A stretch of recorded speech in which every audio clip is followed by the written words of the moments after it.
Bonjour à tous, 2 mois jour pour jour après le début du bank run de la Deutsche Bank, en l'occurrence le 17 septembre, les clients institutionnels ayant déjà retiré 62 milliards de dollars de liquidité, la Fed réagit de la seule manière possible, c'est-à-dire en maintenant ce système sous perfusion, car ce système capitaliste est à bout de souffle à cause d'une dette abyssale des entreprises et des nations qui ne pourront aucunement rembourser leurs dettes, malheureusement.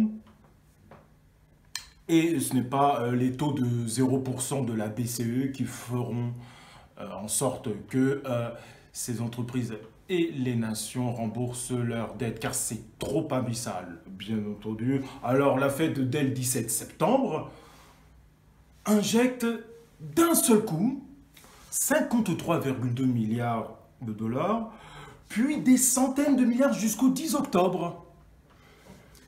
Et quand je vois cette image, la Fed tente de comprendre pourquoi les banques manquent de liquidité.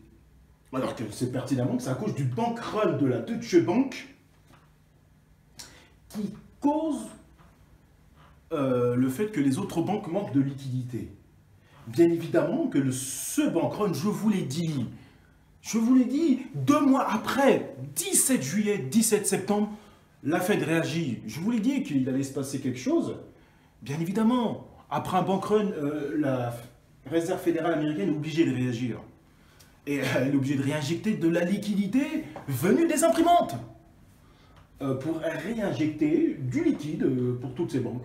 Donc c'est un système sous perfusion, presque en mort clinique. Il faut en être conscient, c'est pour ça que je vous informe. Alors bien évidemment, dans le domaine économique, je ne suis pas un expert, il y en a d'autres, hein, comme Pierre Jovanovic, Olivier Delamarche, Philippe Béchade, Charles Gave, Charles Sana, qui nous informent très bien sur Internet. Et moi, j'argumente humblement mon raisonnement, puisque c'est bien évidemment par rapport au bank run de la Deutsche Bank que la Fed réinjecte tous ces milliards, parce que sinon le système va s'écrouler. Mais plus on avance dans le temps et plus on s'écroule. C'est juste un maintien perfusion. Alors c'est une image du site Zero Hedge. Et ce sont les banques où les réserves de la Fed de 1400 milliards de dollars sont parquées. Tyler Durden du 22 septembre 2019. Je vais lire la dernière séquence qui nous explique bien cette... en bref, hein, finalement, hein, la Fed de New York examine les banques qui composent les 3 niveaux globaux susmentionnés, tente de comprendre pourquoi elles n'ont pas distribué leur liquidité à d'autres banques qui avaient désespérément besoin de liquidité et pourquoi ces réserves étaient si importantes. Concentrées, c'est-à-dire collant de manière à précipiter une crise de financement qui ne s'arrêtait que lorsque la Fed est intervenue. Hélas, John Williams n'a pas expliqué en détail, nous le ferons donc pour lui. La Fed, la Réserve fédérale américaine, ne cherche pas seulement à comprendre pourquoi les banques disposant de liquidités réserves excédentaires ne l'offrent pas à ses homologues, plus disputant liquidité, mais pourquoi elles ont refusé de le faire alors même qu'un tel prêt serait parfaitement garanti par des titres pécuniaires tels que titres du Trésor, des emprunts d'État et des titres d'emprunt, et ils ont refusé de le faire lorsque les taux de rachat ont grimpé à 10%, un taux sans précédent pour la Fed, fourchette cible de taux d'intérêt. Une explication possible, les banques auraient dû prêter de l'argent, ne l'ont pas fait parce qu'elles craignaient que l'emprunteur ne soit pas en mesure de restituer l'argent. Le lendemain, toute défaillance éventuelle du système aura pour conséquence un effondrement du système de prise en pension, rendant potentiellement leur garantie ultra sécurisée, compromise, voire inutile, d'où leur désir de conserver leur argent et leur vie chère. Or, tout est à cause, si Williams veut vraiment savoir pourquoi les banques ont omis d'intervenir, d'empêcher le ripocalypse de la semaine dernière. Et je m'arrête là. Et je continuerai juste après. Alors là, il y a un terme important, ripocalypse, bien sûr. Qu'est-ce que veut dire les ripos, hein, justement, pour comprendre par quel mécanisme la Fed a dû passer pour réinjecter tous ces milliards. À cause de quel mécanisme, je veux dire. N'oublions pas que c'est par rapport, bien sûr, aux banques de la Deutsche Bank qui peut mener à l'effondrement de toutes les banques. Hein. Le terme repo est la contraction de Sale and Repurchase Agreement. Il désigne une transaction dans laquelle deux parties s'entendent simultanément sur deux transactions. Une vente de titres au comptant suivie d'un rachat à terme à une date et un prix convenu d'avance. Cette transaction est qualifiée de pension livrée, prise ou mise en pension en français. Cette opération représente une prise de pension de titre par le prêteur de cash et une mise en pension des titres par le prêteur de titres. Le titre adossé au repos est le collatéral de l'opération. La cession temporaire de titre de créance s'accompagne d'un transfert réel de propriété. Alors, le texte réglementaire. La pension est l'opération par laquelle une personne morale, un fonds commun de placement ou un fonds commun de créance cède en pleine propriété à une autre personne morale, à un fonds commun de placement ou un fonds commun de créance moyennant un prix convenu des valeurs des titres OFF définis par la loi et par lesquels le cédant et le cessionnaire s'engagent respectivement et irrévocablement, le premier à reprendre les valeurs titres OFF, le second à les retrocéder pour un prix et à une date convenue. Donc, le principe du fonctionnement. Au départ, nous avons le vendeur des titres, montant nominal des titres avec livraison effective des titres. Ensuite, l'acheteur des titres avec un montant équivalent en cash. Et l'acheteur des titres a des intérêts du repos. Et les flux identiques. Alors, flux, j'ai écrit la définition qui est un terme bancaire et des milieux financiers pour évoquer les opérations liées à l'activité des entreprises, les paiements et les encaissements. Donc, pour terminer cette définition des repos, les repos ont généralement une maturité courte variant entre un jour et un an. La flexibilité des maturités est l'un des principaux attraits du repos et elle donne une grande variété de possibilités d'investissement, de liquidité à des échéances différentes. Son autre avantage est bien sûr le très faible risque associé aux prêts collatéralisés, ce qui le rend attractif pour les investisseurs. Si le vendeur fait défaut et ne rembourse pas la liquidité, l'acheteur investisseur peut garder des titres. Pour l'emprunteur de liquidité, l'avantage est d'utiliser un investissement dans son portefeuille afin d'obtenir des fonds à taux moindre ou tout simplement d'être en mesure d'emprunter.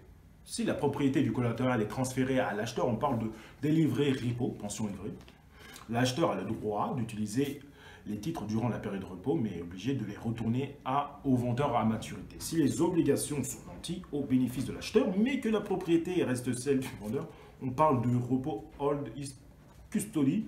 Si le vendeur fait défaut et ne rembourse pas à la fin du contrat, la propriété des titres est automatiquement transférée à l'acheteur. D'un point de vue du vendeur, on parle de repo, vente suivie de rachat. Du point de vue de l'acheteur, on parle de reverse repo, achat suivi de revente. Il existe trois principales constructions du repo, le repo classique, le buy and sell back et le prêt de titre. Le modèle est semblable dans les trois cas. Alors, je reviens sur l'article de Zero Hedge concernant la Ripocalypse. Il devrait commencer par les banques présentées dans le tableau ci-dessus, que nous voyons ici. Et peut-être devrait-il se concentrer avant tout sur les banques résidentielles qui disposent actuellement de 521 milliards en espèces auprès de la Fed, sur lesquels les banques étrangères perçoivent un intérêt annuel de 1,80.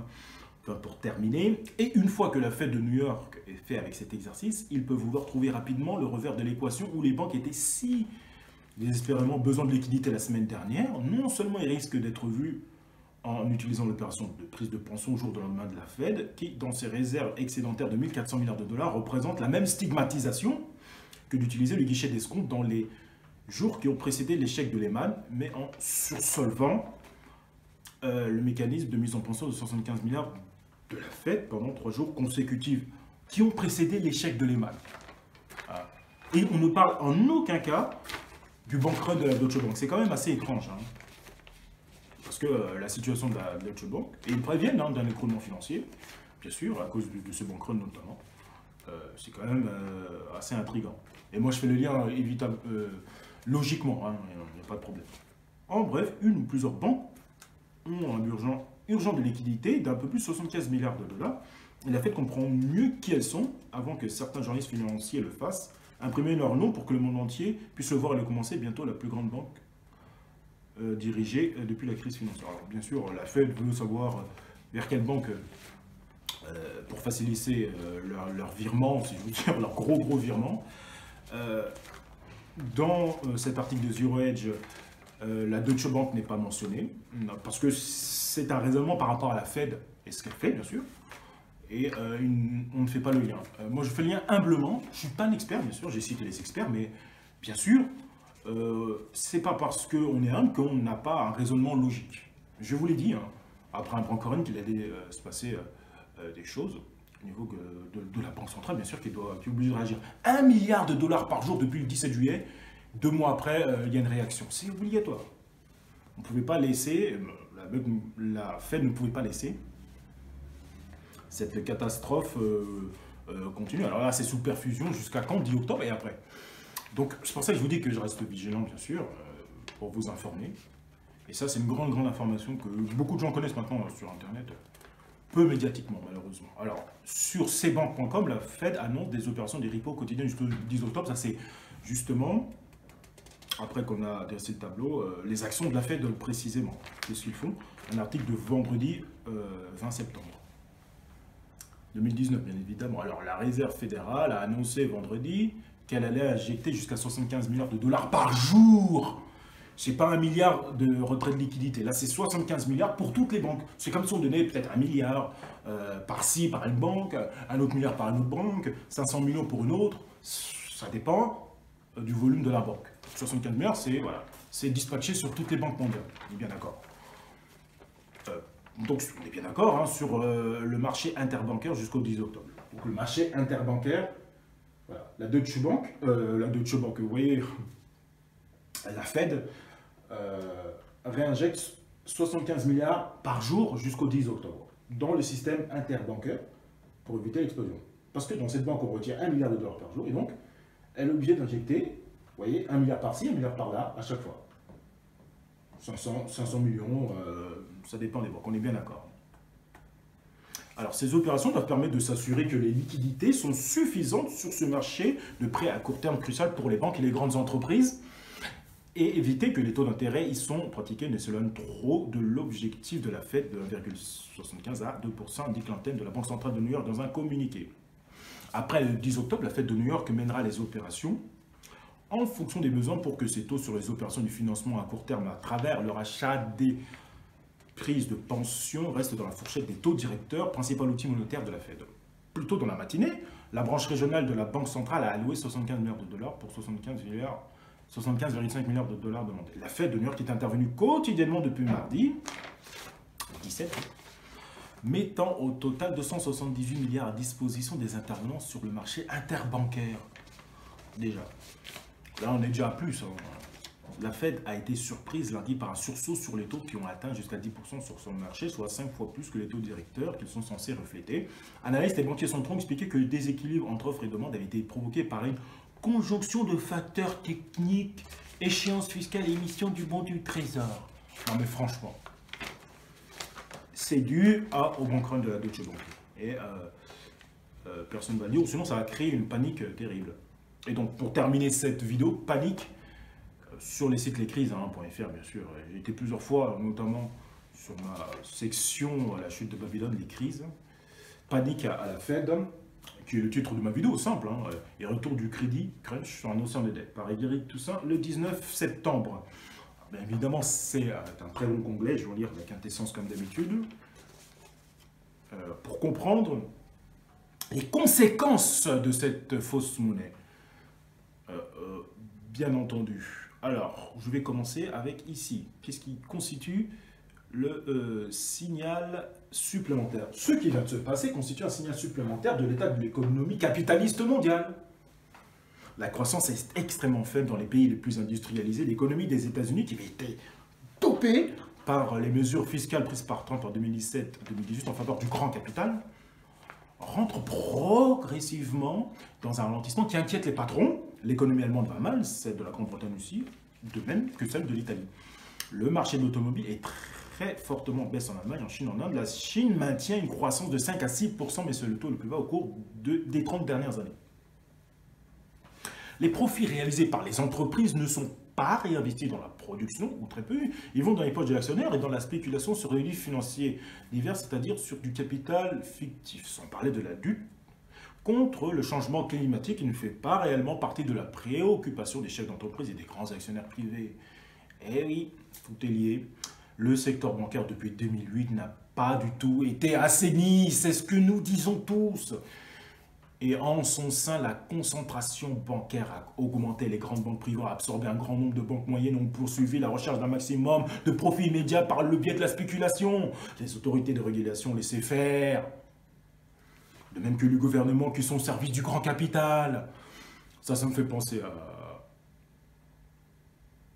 à Arlette Laguillet, mais bon, c'est la réalité. L'économie capitaliste mondiale est maintenue à flot sur un océan de dette et les injections massives de liquidités opérées par les banques centrales, la PCE et celle des États-Unis, du Japon, de la Grande-Bretagne et de la Chine renforcent cette tendance. À cause des politiques menées par les banques centrales et le gouvernement, l'économie des pays les plus industrialisés est tombée dans ce que l'économiste Keynes appelait le piège de la liquidité. Alors que les banques centrales injectent des liquidités et baissent les taux d'intérêt, les banques et les grandes entreprises privées préfèrent garder ces liquidités à portée de main ou les utilisent pour spéculer. Ensuite, on dit que Kerviel, etc. On a bien compris l'affaire Kerviel, bien sûr. Il convient aussi de rappeler ce qu'écrivait dans le Capital Karl Marx. Dès leur naissance, les grandes banques affublées de titres nationaux n'étaient que des associations de spéculateurs privés s'établissant à côté des gouvernements et grâce aux privilèges qu'ils en obtenaient à même de leur prêter de l'argent public. À propos des crises, il a ajouté, la crise elle-même éclate d'abord là où sévit la spéculation. Et ce n'est que plus tard qu'elle gagne la production. L'observateur superficiel ne voit pas la cause de la crise de la surproduction. La désorganisation consécutive de la production n'apparaît pas comme le résultat nécessaire de sa propre exubérance antérieure, mais comme une simple réaction de la spéculation qui se dégonfle. Dans la situation présente, l'économie capitaliste mondiale est entrée dans une nouvelle phase de crise, avec un ralentissement accentué de la production, une surproduction par rapport à la demande solvable et une spéculation sur une série d'actifs principalement financiers. S'y ajoute une guerre commerciale entre les États-Unis et la Chine, notamment par la politique de Trump et une relance de la course aux armements et une guerre entre monnaies. Pendant ce temps, la crise écologique prend de nouvelles proportions et le grand capital guidé par la recherche de profits immédiats mène une politique qui l'accentue. Il est grand temps de prendre un tournant radical en faveur de la nature dont l'humanité fait partie. Et on voit les jeunes, notamment avec Greta Thunberg, notamment, qui réagissent. Il faut réagir. Il ne faut plus être dans l'inaction, il faut réagir, bien sûr. Là, nous avons la séquence de la piège de l'équité. Alors, pour terminer cette vidéo, il y a 9 points. Mais moi, je vais citer les points 6, 7 et 8. C'est-à-dire la mise en œuvre d'une politique conjuguant des taux d'intérêt très bas avec de l'injection de grandes quantités dans les banques privées a entraîné les effets suivants. Donc, vraiment, je vais vous expliquer la séquence pour bien comprendre ce qui se passe au niveau des banques. Et là, on va comprendre les conséquences sur les points 6, 7 et 8. Ceci étant dit, les banques n'ont pas réellement assaini leurs banques et elles n'ont pas diminué de manière significative l'effet de levier, les déboires de la Deutsche Bank en 2018 ne sont qu'un exemple. Et plus largement, la politique des banques centrales et celle des gouvernements ont eu des effets très négatifs pour la santé des économies tout en faisant le bonheur des banques. Bien sûr, on a tous un compte en banque et les frais de rejet font très mal, notamment. Les autres sociétés financières ainsi que les grandes entreprises non financières, des dizaines de millions d'emplois ont été supprimés, des millions de familles ont perdu leur logement, la pauvreté a fortement augmenté ainsi que les inégalités, la qualité des services publics a été dégradée de manière délibérée. Et c'est très important ça. Et de nouvelles bulles spéculatives sont développées. Et c'est pour ça qu'il y a les gilets jaunes. Il faut comprendre les gilets jaunes et ne pas pour certaines personnes, les rejeter. Pas du tout. Il faut comprendre leur situation et c'est très important. Puisque ça touche ces personnes-là. Et bien sûr, je soutiens les gilets jaunes. C'est-à-dire le peuple éveillé qui est en colère face à cette situation délibérée. Et c'est ça qui est inacceptable. Pour terminer, voici une liste non exhaustive des bulles spéculatives qui génèrent des rendements importants et risques d'éclater. La bulle des obligations d'entreprises non financières, les corporate bonds. Alors, je pense que je vais vous mettre ce lien aussi. Le dernier crack retentissant remonte à 1994, le précédent avait eu lieu. En 1987, la bulle boursière en pleine expansion, depuis 2013, la bulle précédente a éclaté en 2007-2008. La bulle immobilière en formation aux États-Unis en Chine, l'éclatement d'une de ces bulles peut provoquer des effets en chaîne de très grande ampleur. Eh oui, c'est pour ça qu'on réinjecte. La nouveauté avec les bulles actuelles, c'est qu'elles se développent dans une situation de faible croissance économique, voire de stagnation dans les pays les plus industrialisés, alors que les phases de développement des bulles au cours des 40 dernières années allaient de pair avec une certaine euphorie économique et un taux de croissance assez élevé. Donc voilà pour cette vidéo. Alors je remets cette image voilà, pour terminer cette vidéo. Bien sûr, je vous remercie de m'avoir suivi. Alors bien sûr, hein, une réaction de ma part était attendue, bien sûr. C'est important de rester éveillé et de ne pas laisser passer ces informations pour le collectif. Bien sûr, c'est une vidéo extrêmement importante à partager au plus grand nombre. Bien sûr, je vous remercie par avance pour vos commentaires, toujours enrichissants et intéressants, ainsi que vos abonnements, parce que je reste vigilant, notamment dans ce domaine-là. Même si ce n'est pas le nôtre, mais il faut rester vigilant, il faut faire un lien entre le bank run et le fait que la Fed réinjecte 75 milliards par jour jusqu'au 10 octobre. Et après le 10 octobre, on verra ce qui va se passer. Donc en tout cas, restez connectés. Merci à vous de m'avoir suivi et à la prochaine. Merci.